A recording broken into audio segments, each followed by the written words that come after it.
All right, I think we'll go ahead and get started. Um, so I want to welcome everybody, wish you all a very good morning, and welcome you to this webinar on Virginia's Opioid Abatement Authority. Thank you all for being here today. My name's Katie Boyle. I serve as VACo's Director of Government Affairs. I'm pleased to be joined by my colleagues Gage Harder and Joe Lurch today.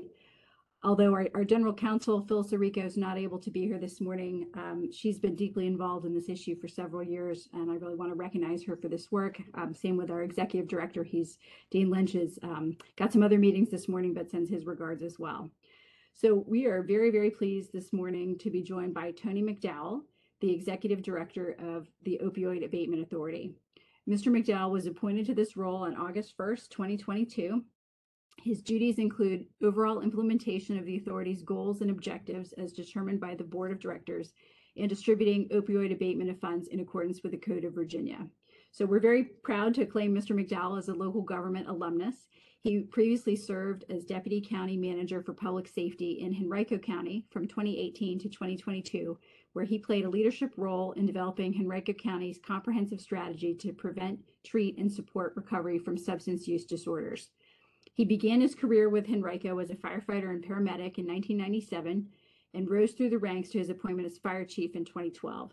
During those years, he was involved in numerous state and national fire service professional organizations, and in 2015 was named Fire Chief of the Year by the Southeastern Association of Fire Chiefs. Mr. McDowell earned a Bachelor of Arts degree from Virginia Tech and a Master of Public Administration degree from the University of North Texas. We certainly know that substance use disorder has had tragic consequences in Virginia counties, and the funding from the opioid settlements is an opportunity to begin to mitigate the terrible effects of this crisis. So we very much appreciate the opportunity to hear from Mr. McDowell today about what local governments need to know about the opioid settlement funding that will be flowing through the Opioid Abatement Authority. Just a couple of housekeeping measures before I turn the microphone over to Mr. McDowell. We are recording this webinar.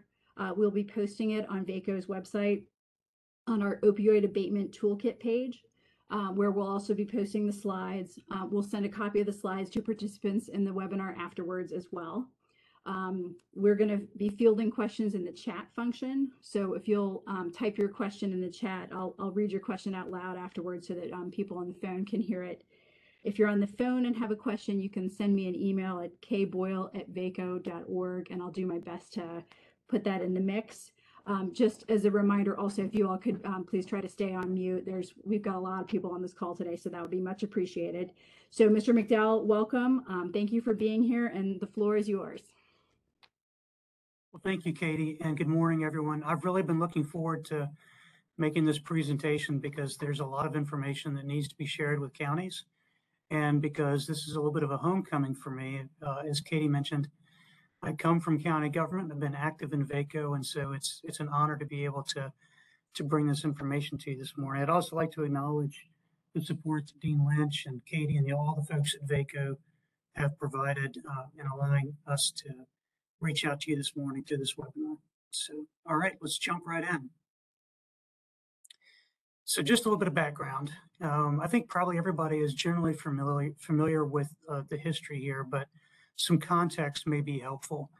In 2007, a group of executives from Purdue Pharma pled guilty to criminal charges that stemmed from allegations that manufacturer of prescription opioids had been specifically targeting at-risk communities and providing false information about whether or not the medications that they were selling were in fact safe, whether or not they were addicted. And after that charge came through, the house of cards started to fall for the manufacturers of prescription opioids and the companies that are in their supply chain, the distributors, the marketers, and so forth. And so over the years between 2007 and 2017, a number of jurisdictions from around the country began to enter into litigation against these major companies, these pharmaceutical companies. And so in Virginia, as an example, about half of our cities and counties at some point entered into litigation against these companies. And the same thing was happening all across the United States, to where there were over 3,000 lawsuits that have been filed in state federal courts against some of the major defendants. And so in 2017, a federal judicial panel consolidated all of the federal cases into one large, what they call a multi-district litigation case, and assigned a special judge. And those cases have been combined at the federal level, and that court, which is in Cincinnati, has been, or in the Northern District of Ohio, has been working towards settlement on a number of defendants' cases. As you can imagine, when you take 3,000 cases and you combine it into one multi-district litigation case, it gets really complicated. In fact, this has been generally regarded as the most complex civil case in U.S. history. In Virginia, the settlements that we are going to be talking about today, these settlements were agreements that were negotiated at the national level through that MDL. And then in Virginia, when we agreed to accept those agreements, then the actual court order was done by virtue of, or by mechanism of, a consent judgment releasing all the individual claims in state court, and enjoining Virginia cities, counties, and the Commonwealth of Virginia through the Attorney General's office into one final consent order that was issued by the 13th Judicial Circuit, which is the Richmond Circuit Court. Okay. And so in Virginia, when we talk about the way these settlements are going to work, only the state and its direct subdivisions, which is the cities and counties. All right, so towns are not direct subdivisions of the Commonwealth. As you know, they're subdivisions of the counties. So only the Commonwealth of Virginia, its state agencies, and the cities and counties can participate in these settlements. And I'll speak more about that in a moment. But in short, we can only distribute funds to cities, counties, and state agencies. In order to get all of the cities and counties to participate in the national agreement, let me back up a second. When these manufacturers and distributors and marketers in the prescription opioid supply chain were looking to consolidate all these cases into settlements, what they really want is one settlement for each state. And so in order for the state to take advantage of a settlement, a certain percentage of cases, individual cases, had to be released, and a certain percentage of cities and counties had to join into the statewide settlement. And that number, the minimum number, was 85%. But for states that could achieve more than 85% participation, there are additional funds and incentives built into getting all of those lawsuits onto one settlement. And so in Virginia, the Attorney General's office worked with a number of attorneys for local government and with outside counsel that represent localities, and then associations like VACo and others that helped to encourage the cities and counties to participate in the statewide settlement. And at the end of the day, we got 100% participation by all 133 cities and counties in the Commonwealth, which is really a sort of an amazing achievement. And what this resulted in, or the mechanism for getting all of the cities and counties to join, was a statewide settlement agreement. It's frequently referred to as the MOU, which outlines how the funds are distributed between the cities, the counties, and the state. And so each county in Virginia signed on to this MOU. Every city in the state of Virginia signed on to this MOU.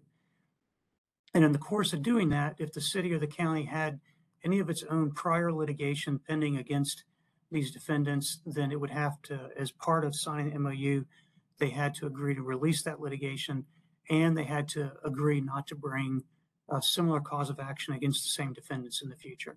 And so really the defendants were able to combine all of their lawsuits by localities in the Commonwealth of Virginia into one settlement offer that's a statewide deal. Okay. So within the MOU, we had to come up with an agreement between the Commonwealth and the cities and counties as to what the distribution of funds would look like for each jurisdiction. And so there was a study completed at the behest of the courts by Dr. Christopher Room at the University of Virginia to evaluate a measure of harm per capita. And that study looked at three primary variables: opioid-related emergency room visits for each locality, opioid-related deaths, and because we know that overdose deaths are underreported, UVA applied a metric for accounting for the underreporting, and then the shipments of prescription opioids to each of the localities. And by adjusting these with population on a per capita basis, we're able to come up with a harm per capita formula. And that's how the mechanism was arrived at to determine what percentage each city and each county gets of the funds that come to Virginia. Okay. And so at the end of the day, there's three key legal principles or foundations that form Virginia's guidance for how the opioid settlement funds are distributed throughout the Commonwealth. And the first one is the settlement agreements themselves, as ordered in that consent judgment by the Circuit Court in Virginia. The second element is the MOU that I referenced between the cities and counties. And the third element is the statute that the General Assembly passed last year that creates the Opioid Abatement Fund and the Opioid Abatement Authority. And if there was ever to be any question about, a perceived difference between one of these three elements, then at the end of the day, the court order will really be the element of the three that will control over the other two. So the court order trumps the other two at the end of the day. But really, they're all written in a way that each incorporates the other, and they're pretty tightly connected to each other. Okay. As far as the statute that the General Assembly passed last year, this was a bipartisan bill that passed with overwhelming majority of both houses. It created the Opioid Abatement Authority and set it out as an independent body with the purpose of abating and remediating the opioid epidemic in the Commonwealth through financial instruments that are designed to prevent, treat, and reduce opioid use disorder and the misuse of opioids in Virginia. And so you'll hear me talk about abatement and uses that lead towards abatement. And that's shorthand for saying a pretty broad spectrum of efforts, programs, projects that are intended to prevent, treat, and support recovery for people that have opioid use disorders or co-occurring addictions and co-occurring mental illness. And so it's a pretty wide umbrella when we talk about abating the epidemic. We're really focused on all of those efforts that are connected or have a nexus to opioid use disorder and opioid addiction. Okay. Our board of directors is established in that statute, and so it consists of 8 citizen members appointed by the governor, plus a member of the Senate, a member of the House, and a Secretary of Health and Human Resources. So the current structure of our board includes our chair, Senator Todd Pillion from far Southwest Virginia. Dr. Sarah Melton is a licensed clinical pharmacist from Bristol, Virginia, and a nationally known expert on prescription monitoring and on opioid medications. Jim Holland is no stranger to VACo, is in a leadership role at VACo, is our treasurer, and Mr. Holland is also on the board of supervisors for Chesterfield County, so he represents local government. Victor McKenzie represents the recovery community. He's the executive director of the Substance Abuse and Recovery Alliance of Virginia and serves currently as the secretary to our board. Our HHR secretary is John Littell, and our representative of the House is Delegate Jason Ballard. Dr. Jimmy Thompson is the founder of the Master Center for Addiction Medicine, and he's our addiction medicine specialist. Tim Spencer fills the seat of a practicing city or county attorney and was nominated by the Local Attorneys Association. Sharon Buckman and Daryl Washington both represent community services boards, and the way the statute reads, we have one representative of an urban CSB, and so that would be Daryl, and one representative of a more rural CSB, and that would be Sharon.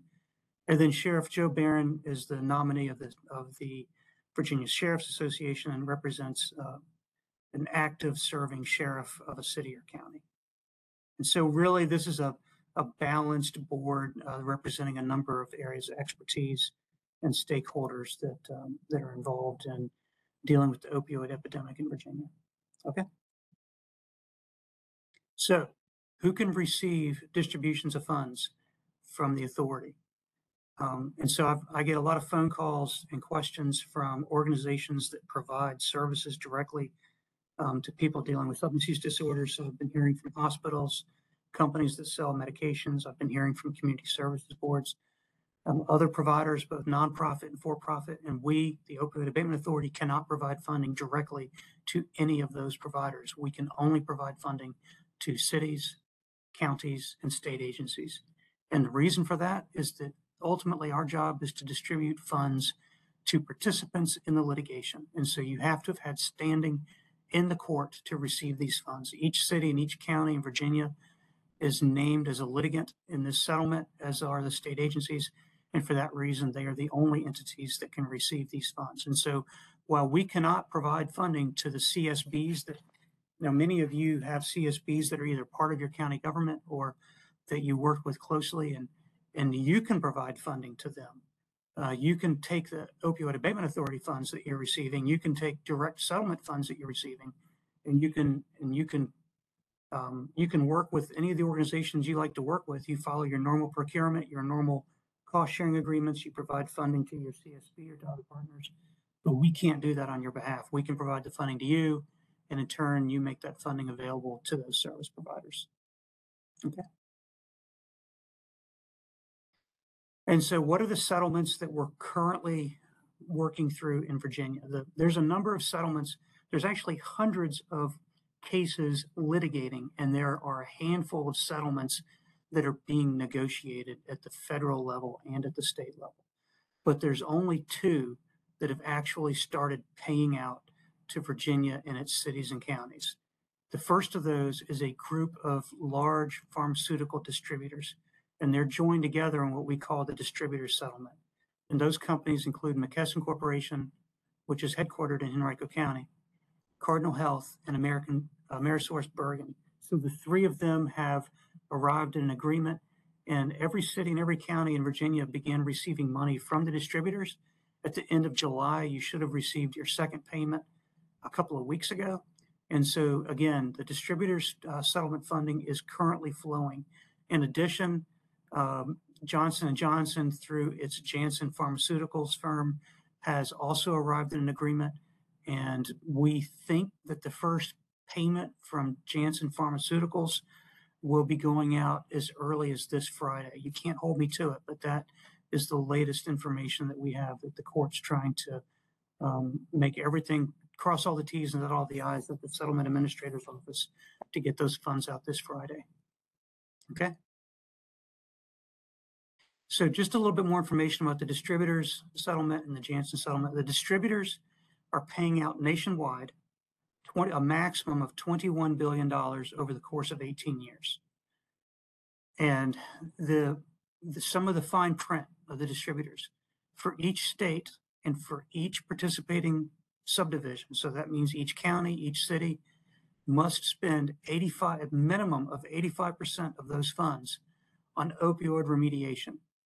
And it has to be 85% statewide, which means if you had localities in the Commonwealth that failed to spend at least 85% of their funds on opioid remediation, then it could actually hurt the entire state's agreement. So we're kind of all in the same boat together. We're collectively responsible for meeting that 85%. Localities that had initiated their own litigation are at that 85% level, but for localities that did not start their own litigation, in other words, they just signed the MOU and will be receiving funds directly from the distributors, those counties and cities are required to commit 100% of their funding to opioid abatement and to mitigate the opioid epidemic. And so you kind of have to know whether your locality had prior litigation or not to know whether you're at the 85% requirement or the 100% requirement. And we'll talk a little bit more about that in a moment. So each one of these settlements that comes out is going to be slightly different. And this is a case in point. The Johnson & Johnson Janssen settlement will pay out nationwide $5 billion over a 10-year period, with payments to occur over a total of 9 years across a 10-year payment. And instead of the 85 or 100% number, Janssen requires 86.5% to be used for opioid remediation. So the negotiation that's happening with Purdue Pharma, and that whole case is still tied up in bankruptcy litigation, is probably going to be 100%. And I point this out because each settlement that comes along, from now until however long it takes to work our way through all this litigation, all this negotiation, each settlement can be slightly different. And that's really going to be key for the localities in terms of understanding, what you're required to do, what your end of the deal look like, because it could potentially be different for each and every settlement that comes through. Okay. Oh, I'm sorry. Before we proceed, Katie, if you can go back one.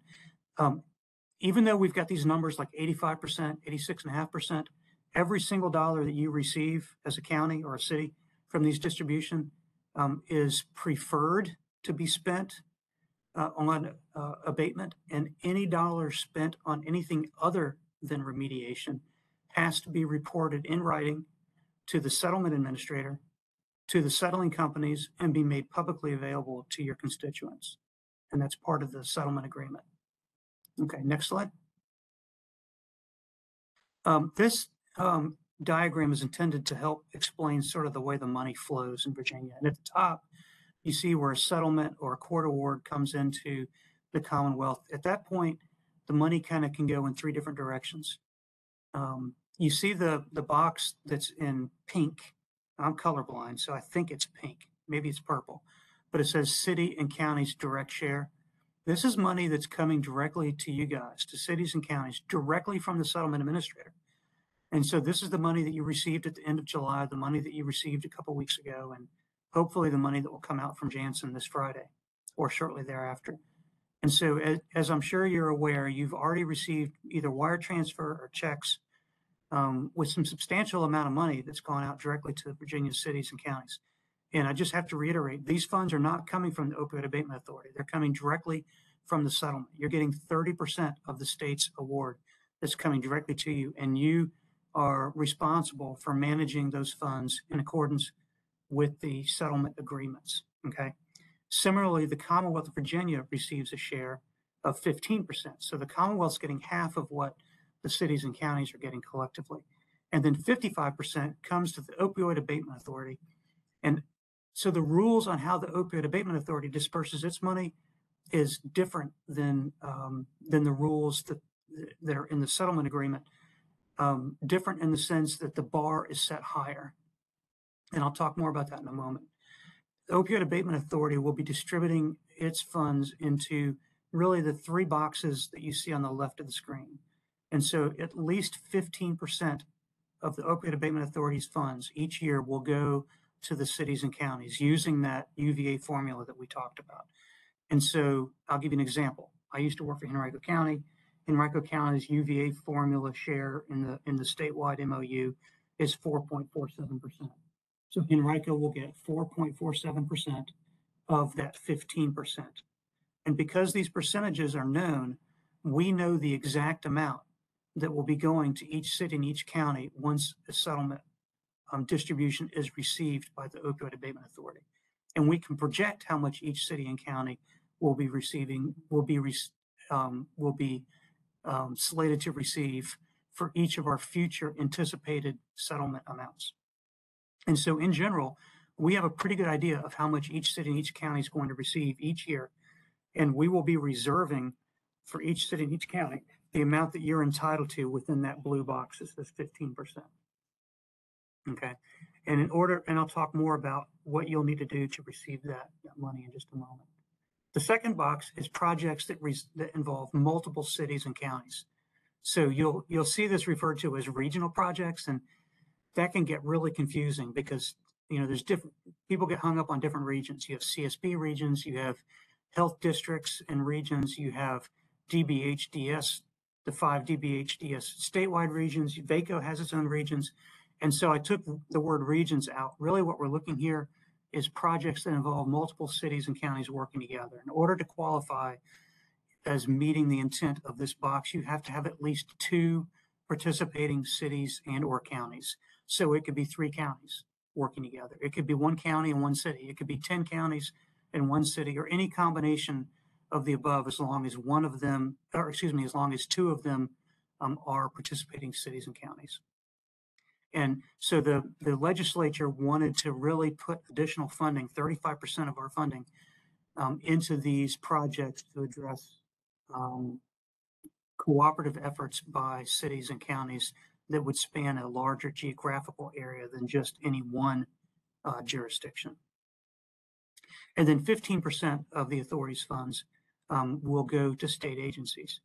The box that says unrestricted on the right, it's only unrestricted in the sense that we're not locked into what percentages have to go to cities, counties, and state agencies. This is the pot of funds that the authorities board has some discretion in providing additional awards, in addition to the 15%, the 35%, and the 15% you see listed in the other boxes, additional awards into those boxes to provide funding for projects that appear to be having a lot of success and that our board wants to provide additional support for.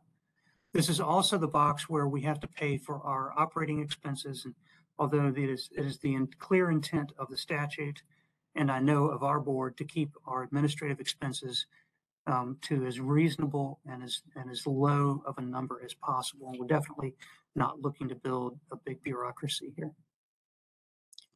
Okay, and I know this slide probably creates a lot of questions, and so we'll come back to that when we get to the Q&A. Just to give you a sense of what the long-term distribution of these known settlements looks like, this is a graph that shows the expected settlements that will be coming to the Opioid Abatement Authority, so that yellow box in the middle. This chart does not include the direct shares that's coming to cities and counties, but rather the funds that the authority will be dispersing. And you can see that we're front-loaded, and most of that front-loading occurs in the current fiscal year because the Janssen payment, as a result of the fact that that the Commonwealth of Virginia, that's a slip from 25 years working for Enrico. I apologize. So over the because all 133 of our cities and counties joined into the agreement, Janssen offered the Commonwealth maximum incentive, which is to pay out the first 4 years all at once in the first year. So we're getting a balloon payment from Janssen this year. Really, you guys may be seeing it as early as this Friday, the piece that's coming to you. And then you will see no payment from Janssen during fiscal year 24, 25, 26. Janssen payments will resume 27, 28, 29, 30, and 31, and then it will come to a conclusion by 32. The remaining years you see there are from the distributors' payments. There's more money coming. I feel pretty confident in saying that as different defendants at the national level work towards settlement and the Commonwealth enters into these agreements, along with our cities and counties, you'll see these numbers increase, I think, potentially substantially in future years. Okay.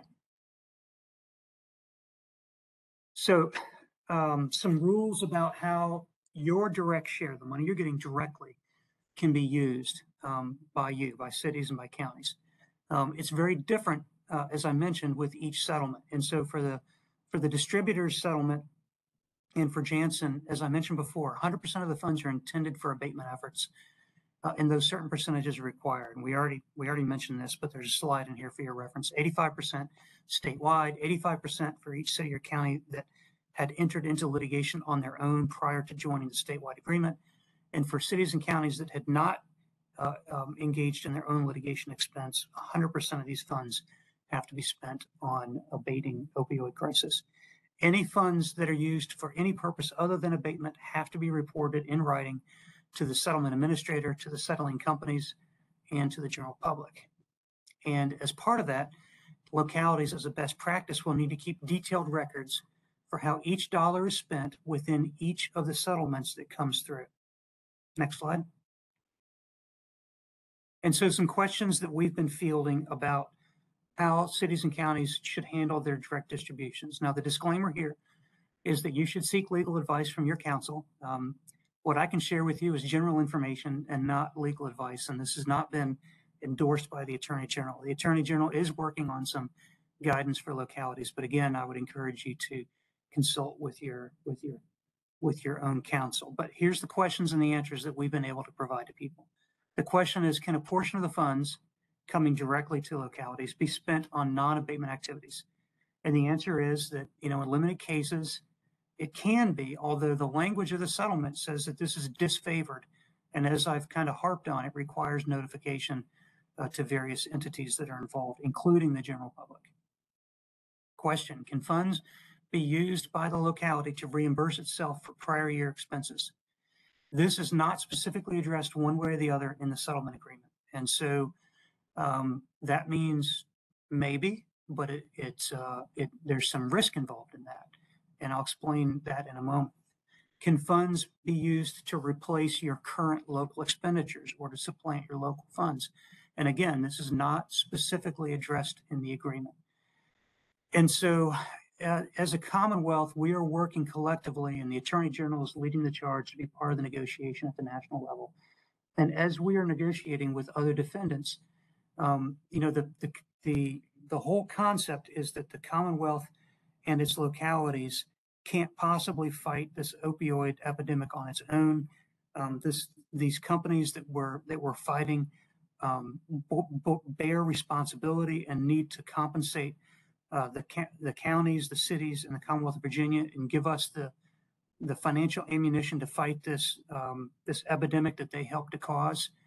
And it plays in their hand if they can demonstrate that we're using the money for something else.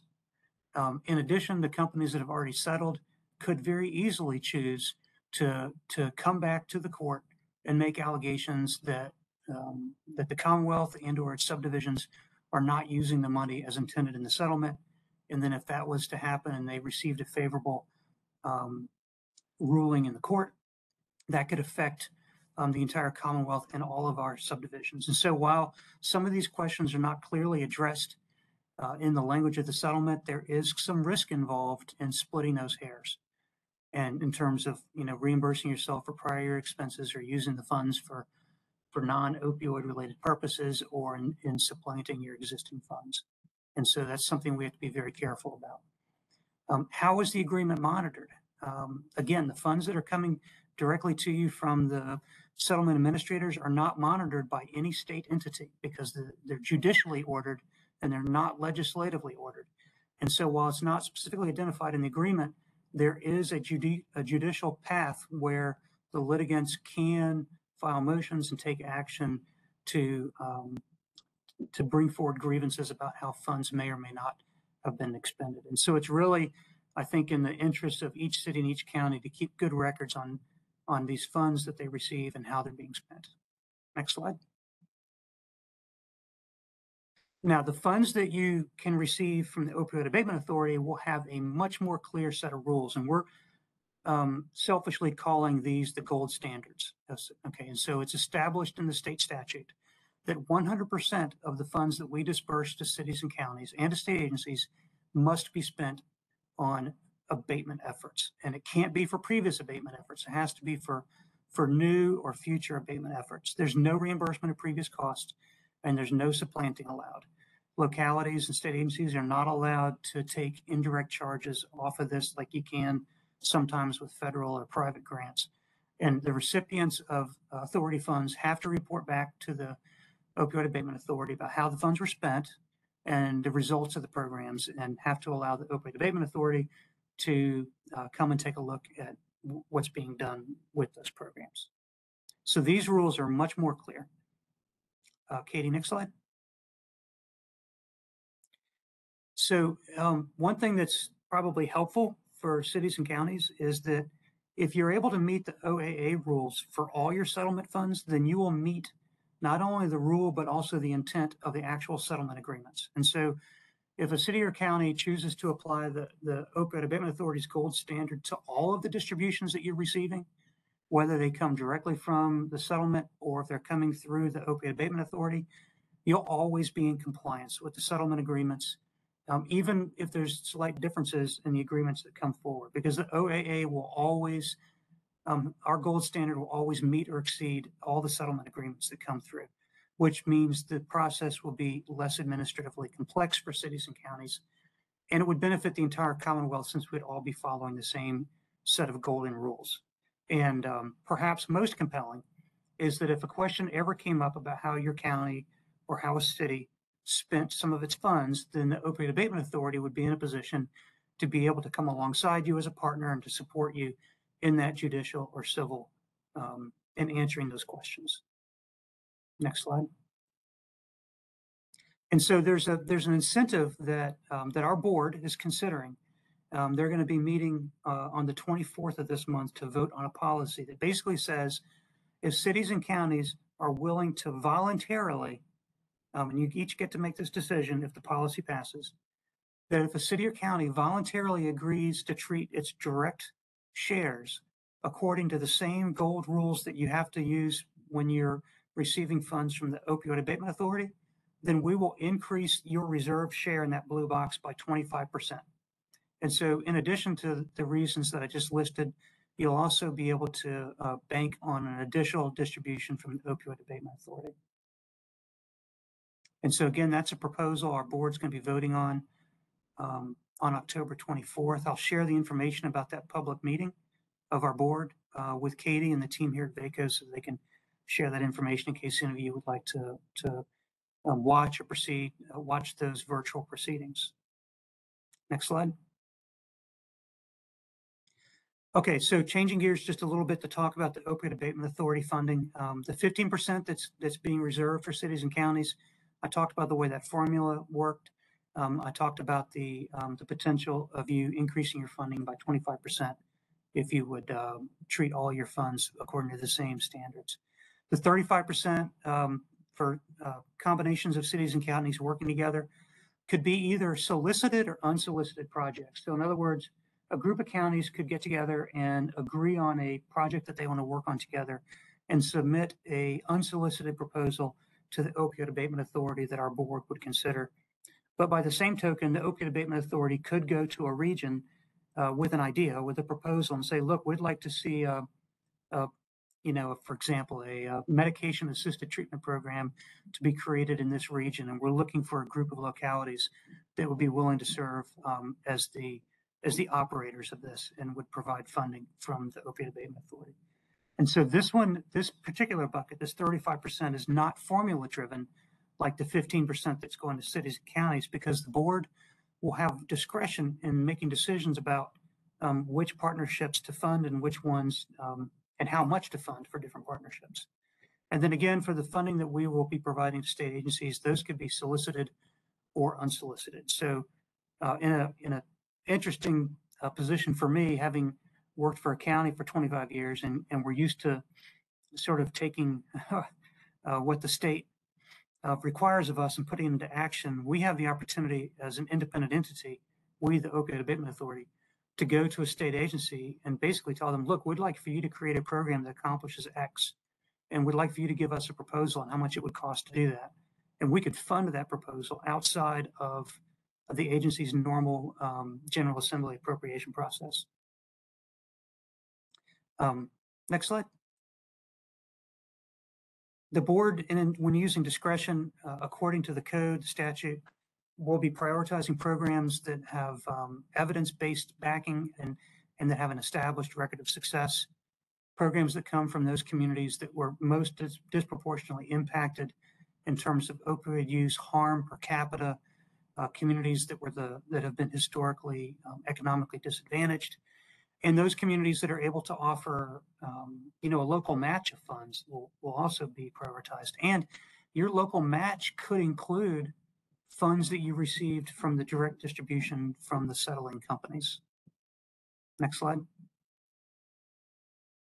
So the Opioid Abatement Authority is in a good position to coordinate between different entities. So the state agencies, your counties, city governments, community services boards, and other non-government non-governmental organizations, so for-profit, nonprofit organizations, to try to coordinate, in a strategic way, how we're providing services across the Commonwealth to deal with opioids.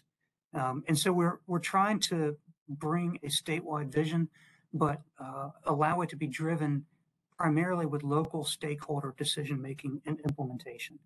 And we'd really like to be able to do a better job of coordinating the other sources of funding that exists, both in state agencies as well as federal funds and grants, to make sure that we're not duplicating efforts and to make sure we're not overlooking gaps in services that are out there. Next slide. I think this is our last slide. Just to give everybody a sense of where we are as an organization. The Opioid Abatement Authority has been around for about a year, but the change in administration created a little bit of delay in some of the basic implementation of the organization itself. So as Katie mentioned at the beginning, I started in August as the only employee. Yesterday, we doubled our staff from 1 to 2. Adam Rosatelli, who has spent the last 7 years working in the Senate Finance Committee, has joined as our finance director. And Mr. Charlie Linticum, who's on the call, currently works for DMAS and has experience working at the local level, is going to be coming on board as our operations director on October 25th. And he'll be working directly with cities and counties to build out the grant cycle and provide assistance and guidance and support for cities and counties that are putting together their requests. And so we're putting the team together, but we're really very much of a startup. We've had to find an office. When I started, I didn't even have a stapler, I didn't have an email address, no phone number, no address, but a fair amount of money coming into the bank. So it's been an interesting process. Our board is forming a grants committee to develop the grants guidance. We're hoping to put together a series of listening sessions across the Commonwealth, because we know that there's a lot of stakeholders, there's families, there's people who've been victims of the prescription opioid crisis. There's people who've really been struggling and working hard, and voices out there of people who feel like they've not been heard. And so our board wants to put together a series of listening sessions over the next 6 months to help inform their decision making.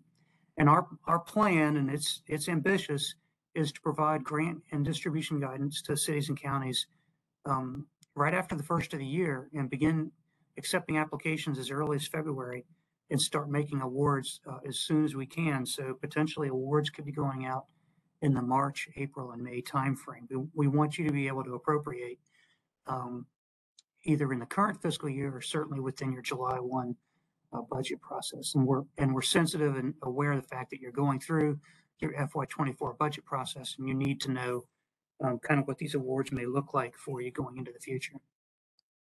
So that's kind of what the comments that I have for you. I've listed my contact information. There's quite a few resources on the website. It's not the greatest website. We're going to be retooling it. But if you go to the site that's listed on the screen, there's things like under the frequently asked questions, you can see the list of remediation uses that are identified in the settlement agreements that are examples of how the funds can be used. You can see information about our board and about links to other resources. There's minutes from our most recent board meeting, which was held on September 7th, and those minutes contain about 20 pages of details and information that may be helpful for you as background. And so with that, Katie, I think we've left at least a few minutes to begin trying to answer some of the questions that may have come through for the chat, and I'll be happy to try to do that. Great. Well, I really want to thank you on behalf of VACo for being with us today. This was an extremely informative presentation. It's a complex issue, and we all want to make sure that we get it right. So thank you for walking us through it. So I will pause here and give folks a minute to post questions in the chat. I know I've gotten one question about whether the slides will be sent out, and yes, we will. I'm going to send the slides out to everyone who registered, and we'll be posting them on VACo's website. We have an opioid abatement toolkit. I can post that link in the chat as well. But yes, we will be making this available. And so I will pause here and let people post some questions.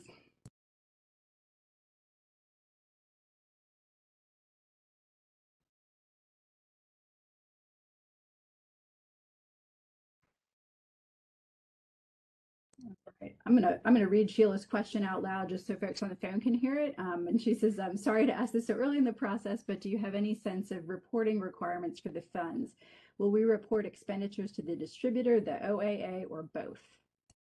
Yeah, great question. So in terms of the funds that are coming to you directly from the distributors or directly from directly from Janssen, localities are responsible for tracking those expenses on their own and being able to answer questions on them that may come forward, again, in a judicial environment. So there is no government agency, including the OAA, that has legislative or or legal authority to oversee how you're spending your direct settlement funds. Okay. Now, the funds you receive from the OAA are different. We will be looking at measures like, we'll want to see your expenditures, see where you spent the funds. We'd like to see your performance measures. So how many people did you serve, that sort of thing. And I don't think this needs to be, we don't need to overcomplicate that, but we do need to be able to report back to the citizens how these funds are being used. I think there's some anxiety about funds being used for things unrelated to opioids, and we want to demonstrate that as local governments, and cities, counties, and state agencies, that we're being good stewards. Now, having said that, the reporting requirement, there are no direct reporting requirements back to the distributors or to Janssen on the funds you're receiving directly from them in terms of like an ongoing report, except if you spend any money, any of the funds for non-abatement purposes, then you have to report that back to them directly, as well as to the settlement administrator, and you have to post that information in a public forum. And so hopefully that answers the question. Oh, and I'm sorry, I'll add one piece to it. What the proposal that we're going to bring to our board that would incentivize localities to treat all the funds the same would essentially mean that you would be voluntarily allowing the OAA to see the same type of information about your expenditures and your performance data for those funds that we didn't provide you, but that did come to you from these settlements. I'm sorry if that's clear as mud. Thanks. Okay, so we got another question. If you could just maybe kind of recap when you expect to get information out about the application process and what your sort of expected timeline. Right. Our goal is to get the grant guidance out in January, and then it's not just a matter of putting the guidelines out there. We recognize that there's going to be a lot of questions, and we want to be a good source of information. We want to be able to provide guidance and training. So it's not just a matter of rolling out the application. It also means we're rolling out some training and some resources. And so our ambitious goal is to do that in January. I don't have an exact date in January, although the General Assembly session starts on the 11th. So that would certainly be nice to have it out there by that time so that we can answer questions as well from our legislators. And then be able to begin accepting applications, at least for the 15% reserved funds that go to localities, at least be able to receive those applications back and start bringing decision packets to our board by February. Y'all have a busy winter ahead of you. So here's another question from Carol Steele. With money being front-loaded and needing time for localities to determine sort of how to spend the funds, what is the time frame? And I think she's talking about the local direct distribution. What is the time frame for proving that you're using the funds appropriately? Right. So for the funds that will be coming to each locality, sort of, I call it the reserved funds within that 15% box that's going to each locality from the OAA. The process is going to look like this. We're going to notify you of how much funding you have available in the current fiscal year, and that you're eligible to receive those funds after you share with us how you propose to spend them and what your proposed performance measures will be. And then there'll be some basic terms and conditions that you'll need to agree to. That just keeps us whole with what's required in the statute. Once the locality responds with, hey, this is how we're going to spend our funds, this is the budget for this project, and it equals the amount that we're asking for, and that we agree not to supplant and so forth, and these are what we think will be our good performance measures, at that point, we'll be able to release the funds. If you come back to us and say, look, we're not sure how we're going to spend the funds yet, and it's going to take us 6 months, or it's going to take us a year to figure it out, then that's no harm, no foul. We'll hold on to your money for you. We're not going to give it to anyone else. And when you're ready, you can come back to us and tell us how you want to spend those funds. And if it means that you wait until the next fiscal year, then you'll have the funds from the year that you didn't receive and the new fiscal year. You'll have, in other words, it will carry over. Okay. Now, how many years will we carry it over? Our board will have to develop a policy on that. I don't know the answer. I think at some point, at some point you've got to start to draw down these funds with approved projects. And so whether it's 2 years, 5 years, or 10 years, it's going to be a policy decision that our board's going to make. But I don't want folks out there in VACo land to be concerned that they have to come up with something immediately or lose the funds. That's not the case. And so if you're not sure what the highest and best use of your funds will be, including the funds you're getting directly from the settlements, my advice is to put those in a safe place. Do your research. Let us help you with your research. Let us point you towards programs that appear to be working in other parts of the state. And once you have a budget and a plan put together, then ask for the funds from the OAA and appropriate your direct distribution funds for those purposes. And I apologize. I'm really mindful that I work for the state and my job is not to tell you guys how to do your job, but I think that is intended really just to try to answer the question. All right, so we've got a recommendation from Michelle in the chat about Dope Sick, which I think many people have seen. Actually, I believe part of it was filmed in Richmond. We've got a question from Gary Curry. Can the expected schedule of payments be released? He says we receive little information when the direct payments hit our account, and we envision that it will be difficult to track which funds are from which sources. Yes, that's information that I know everybody is very eager to get their hands on. The Office of the Attorney General is the entity that has that information, and it's really their information to release. I know that they are working on that. I think that they are appropriately anxious that they don't want to release something that contains errors. And so I know that they are working through the process of double checking those figures and figuring out what sort of disclaimers have to accompany it. Because keep in mind that although we have a pretty good idea of how much funds will come each year, there's going to be some variation from one year to the next based on complexities. Remember back at the very beginning, I said this is the most complex civil action in the history of the United States. And so there's going to be some variations that occur from year to year that I don't think will be significant, but for the Attorney General's office, I think it creates a little bit of anxiety about giving you 18 years worth of information up front. I know they're working on it, and hopefully that information will come out soon. Great. I guess a somewhat related question. I appreciate the long-term funding information provided in the presentation on the direct to county and city funding. Can we receive locality-specific information on the funding that we can anticipate receiving in future years? As we look at programs with ongoing expenses, it's important for us to understand exactly how much funding we'll receive in future years. Yeah, no, absolutely. It's kind of like before you hire staff, before you decide to launch a new program, you want to have some idea of what the sustainability is going to be. And I think we completely understand that. Again, my hope is that I shouldn't say hope, hope is not a plan. The plan is that the Attorney General's office is going to release that information, and we will stay on them to get that out sooner rather than later. I think we're talking about a matter of days or weeks for them to release that, not months. And so certainly I would expect that you'll have that information before our grant application period opens up. Great. And if you've got a minute for one last question here, we've gotten one about will we be given the minimum distribution amount in January? The challenge with one-time or direct distribution of funding is we cannot determine how to spend the funds appropriately. We don't know how much money is coming in.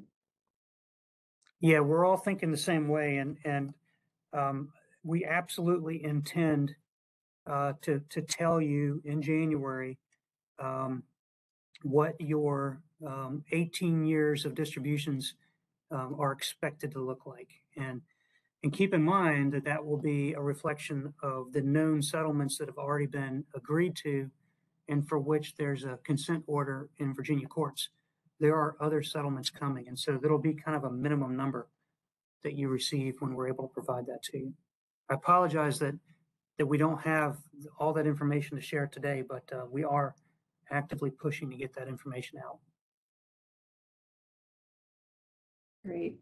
Well, again, I really want to thank you for Mr. McDowell for being part of our briefing today and for all this really helpful information. I want to thank everyone who attended. Just to recap, we will be posting the recording on VACo's website. I posted the link in the chat where we're going to place it. It's on VACo's website. If you go to the advocacy tab, it's Virginia Opioid Abatement Information is the link. And so we'll also be sending out the slides as well. So thank you again very, very much. And I'm sure more communication to come and more collaboration and partnership with the Opioid Abatement Authority. And we look forward to working together. Thank you. Thanks, Katie.